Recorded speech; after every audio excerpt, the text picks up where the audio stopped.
இந்த மகா சிவராத்திரி இயற்கை நமக்கு கொடுத்திருக்கிற ஒரு மகத்தான அன்பளிப்பு. நெல்லை மாவட்டம் பல்லாங்குழி பகுதியில் சாலை பணியாளரை கொலை செய்த பேச்சுத்துறை என்பவரை போலீசார் துப்பாக்கியால் சுட்டு பிடித்துள்ளனர். முன்னதாக அரிவாளுடன் இருசக்கர வாகனத்தில் அவர் செல்லும் காட்சிகள் வைரலாகியுள்ளது. இது குறித்த கூடுதல் விவரங்களை நமது செய்தியாளர் ஆல்வினிடம் கேட்டு பெறலாம். ஆல்வின், வணக்கம். தொடர்பான முழுமையான விவரங்கள்.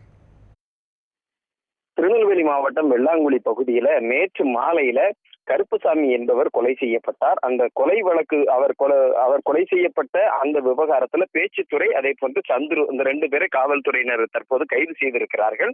அவர்கள் கொலை செய்வதற்காக அந்த இருசக்கர வாகனத்தில் அருவாளோடு செல்லக்கூடிய காட்சிகள், அவர்கள் போதையில் இருந்ததாகவும் கூறப்படுகிறது.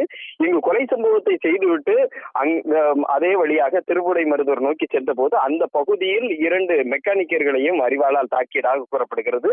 தொடர்ந்து எதிரே வந்த அரசு பேருந்தை மறித்து அங்கு தகராறு செய்து அந்த அரசு பேருந்தினுடைய கண்ணாடியை உடைத்து அதன் பின்பதாக அரசு பேருந்தினுடைய ஓட்டுநர் நடத்துனரை விரட்டி இருக்கிறார்கள், அரிவாளோடு விரட்டி இருக்கிறார்கள்.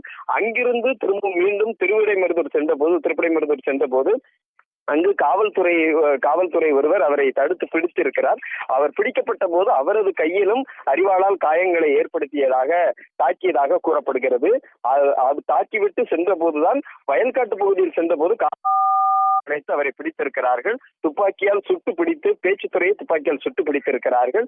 இந்த விவகாரம் தொடர்பாக சந்துரு தேடப்பட்டு வந்த நிலையில் அவரும் தற்போது கைது செய்யப்பட்டிருக்கிறார்.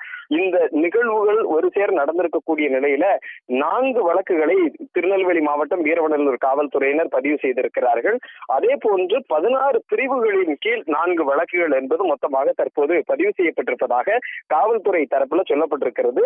துப்பாக்கியால் சுட்டு பிடிக்கப்பட்ட பேச்சுத்துறை திருநெல்வேலி அரசு மருத்துவக் கல்லூரி மருத்துவமனையில் சிகிச்சை பெற்று வருகிறார். அதே போன்று பிடிபட்ட சந்துருவும் தற்போது திருநெல்வேலி அரசு மருத்துவக் கல்லூரி மருத்துவமனையில் சிகிச்சை பெற்று வருகிறார். ஒரு பரபரப்பான ஏற்படுத்திய சம்பவத்தில் காவல்துறை விரைந்து இருவரையும் பிடித்திருக்கிறது. அந்த கொலை செய்யப்பட்ட கருப்பசாமி என்பவரது உடலும் தற்போது திருநெல்வேலி அரசு மருத்துவக் கல்லூரி மருத்துவமனையில் வைக்கப்பட்டிருக்கிறது. விவரங்களை வழங்கியமைக்கு நன்றி ஆல்வின்.